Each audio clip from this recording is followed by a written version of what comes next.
Hello, my name is Tristram Wilson, and for my individual project, I did an LED cube sandbox powered by Arduino. I chose this as my sandbox project as it is very hands-on, requiring a lot of soldering and wiring to complete. It is not incredibly useful, but it does offer some good practice using the Arduino board. The materials used to make this were 64 3mm LEDs. You can use different sizes, but I went with 3mm. Solder, wire ribbon, or assorted wires, perf board, 4 100 ohm resistors, an Arduino Uno, and a block of wood. The tools for this project are a soldering iron, a drill, a knife, wire strippers, and needle nose pliers. Not all of these are absolutely necessary, but they are very much recommended.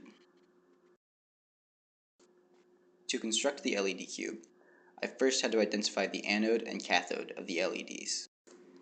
This can be easily done as the anode leg is longer.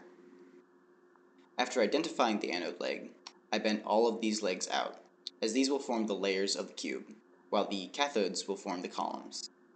In other words, all of the anodes will be soldered to the anodes next to them in their layer, while going down, all of the cathodes will be soldered to the cathodes below them in the next column. Making sure only anodes are connected to anodes and cathodes to cathodes in this cube is very important, as electricity can only flow through an LED in one direction, so any connections anode to cathode will cause either the entire cube or sections of the cube not to work. Here you can see an image of the guide block I made to help with soldering. While the instructions I looked at online suggested you use a wooden block and drill holes into it, I found that just cutting holes into cardboard worked out pretty well too. I did a similar substitution for my perf board, which didn't show up in time, by cutting a hole in a piece of cardboard, covering it in duct tape, and pushing the bottom anodes of the LEDs through the duct tape.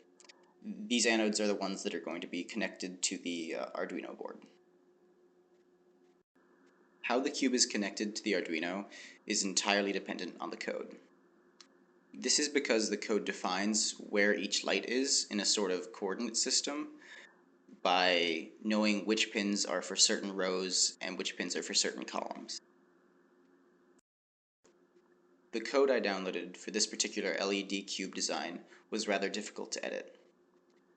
This is because the code contained about 15 separate functions, several of which were called within each other, so there were very few things I could do given my limited knowledge of Arduino. There were two values, however, that could be easily changed to create pauses between different patterns, or that would pause a pattern for a certain amount of time. Here are a few videos of the LED cube actually running.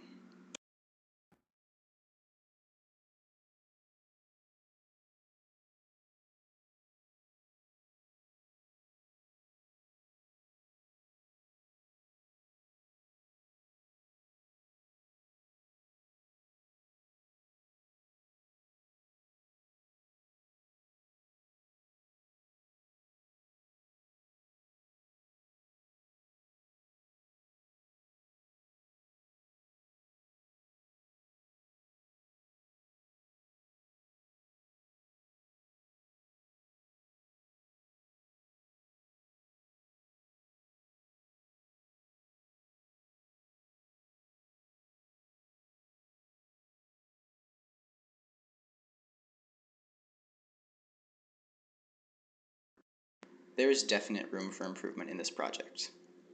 The manner in which I connected all the wires in the LED cube is fairly unsafe, and it would be good to get a perf board to attach it to instead of using duct tape like I did. It would also be a good idea to get some heat shrink to cover up the exposed wires around the resistors, because those are very close together and it would be bad if they touched. It would also be beneficial to better organize the wires and cut them at the right lengths so the Arduino board doesn't have to stand on its side to be plugged in. And finally, it would be interesting to learn how to really code Arduino to create unique patterns, as there are a lot of possibilities with this cube, beyond just changing how long a certain code will pause for.